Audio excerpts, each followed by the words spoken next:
नमस्कार, सोनाली किचनमध्ये आपलं सर्वांचं मनापासून स्वागत आहे। तर आपण आज तयार करणार आहोत गाजराचा हलवा। तर संक्रांत झाली आहे, संक्रांतीमध्ये आपण ही गाजरं पुजले असतो आणि प्रत्येकाच्या घरामध्ये हा हलवा केला जातोच, हा ठरलेलाच मेनू आहे। तर हा हलवा माझ्या मुलगी तयार करणार आहे, कारण की तिचा आहे आज वाढदिवस आणि रोज तिची एक म्हणणं असते की मम्मी मला काहीतरी करायला दे की स्वयंपाकामधलं, म्हणून आज तिला सांगितलं की हलवाच कर। तिने पहिला मेनू हा हलवा तयार करत आहे। तर त्यासाठी इथं साहित्य घेतलं आहे, गाजर किसून घेतलं आहे, साखर आहे, दूध आहे, काजू बदाम, तूप आणि मस्त असा खवा घालून बेस्ट असा हलवा तयार केलता। विलायची घेतली आहे, शेगडी ठेवली आहे, कढई थोडीशी गरम झाल्यानंतर त्यामध्ये घातलं आहे गाजर। तर इथूनच सुरुवात झाली आहे माझ्या मुलगीची स्वयंपाक करायला। प्रत्येक लहान मुलगीला असं वाटत असतं की आपण काहीतरी करावं, तर तिची इच्छा आज मी पूर्ण केली आहे, तिचा वाढदिवस आहे म्हणून। आणि हलवा पण तिने खूप छान टेस्टी केलता। तर मीडियम आच केलती शेगडीची आणि त्या मीडियम आचवर हा गाजरा हलवा हा चांगला भाजून घ्यायचा। गाजराचा खीस तर स्वच्छ धुण्यापासून गाजर खिसण्यापर्यंत सर्व काम तिनंच केले आहेत। तर तूप घातलं आहे 4 चमचे, ते सुद्धा घालून एक 2 ते 3 मिनिटं परतून घ्यायचं।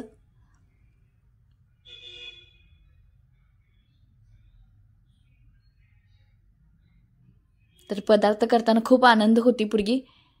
त्यामध्ये घातले काजू बदाम, ते सुद्धा तुकडे करून घेतले आहेत। थोडेसे चारोळे होते त्याचे सुद्धा तुकडे घेतलेत, तुम्ही तळून सुद्धा घालू शकता। तर मी असेच कच्चे घातलेत। तर ह्यातलं पाणी आटलं आहे आणि फडफडीत हलवा असा खीस तयार झालाय हा गाजराचा। आणि थोडंसं भाजल्यानंतर ह्यामध्ये घालायचा खवा। खव्यानं खूप छान टेस्ट येते गाजराच्या हलवाला, नक्की अशा पद्धतीने ट्राय करून बघा। थोडासा का असाना खवा घाला, म्हणजे गाजराचा हलवा एक मस्तच होतो। तर खवा घालून हा आता फोडून घेत आहे बघा। ती अगदी तिला कोणतीही गोष्ट मी सांगितली नाही, तिच्या पद्धतीनेच तिने सर्व केलं।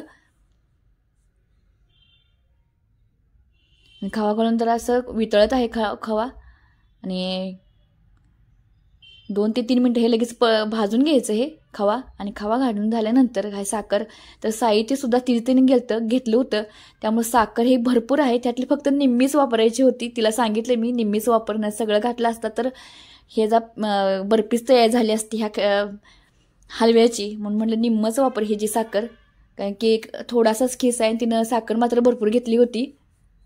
तर तुमच्या आवडीनुसार तुम्ही गोड कमी जास्त करू शकता। तर साखर घातल्यानंतर हा हलवातलं गाजरातलं पाणी सुटत आहे बघा साखर घातल्यानंतर। आणि ह्या पाण्यामध्ये आता हा हलवा चांगला शिजवून घ्यायचा। आता दूध घालायचं आणि दूध घालून एक 3 ते 4 मिनिटं हलवा दुधामध्ये चांगला शिजवून घ्यायचा। तर तुम्हाला दूध जास्त पाहिजे असेल, पातळ पाहिजे असेल, तुम्ही दुधाचं प्रमाण जास्त घेऊ शकता। विलायची आहे, 4 विलायची चेचून घेतल्या आहेत, त्यासुद्धा ह्यामध्ये घालून घ्यायच्या आणि परतून घ्यायच्या।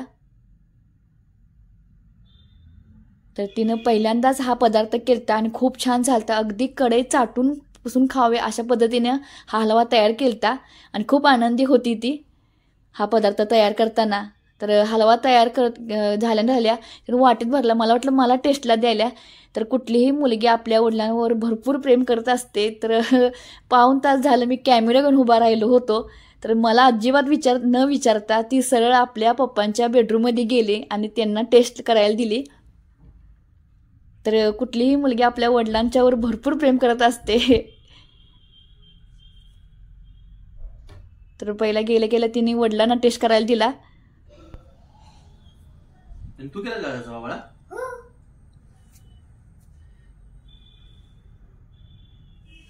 गरम होता भरपूर।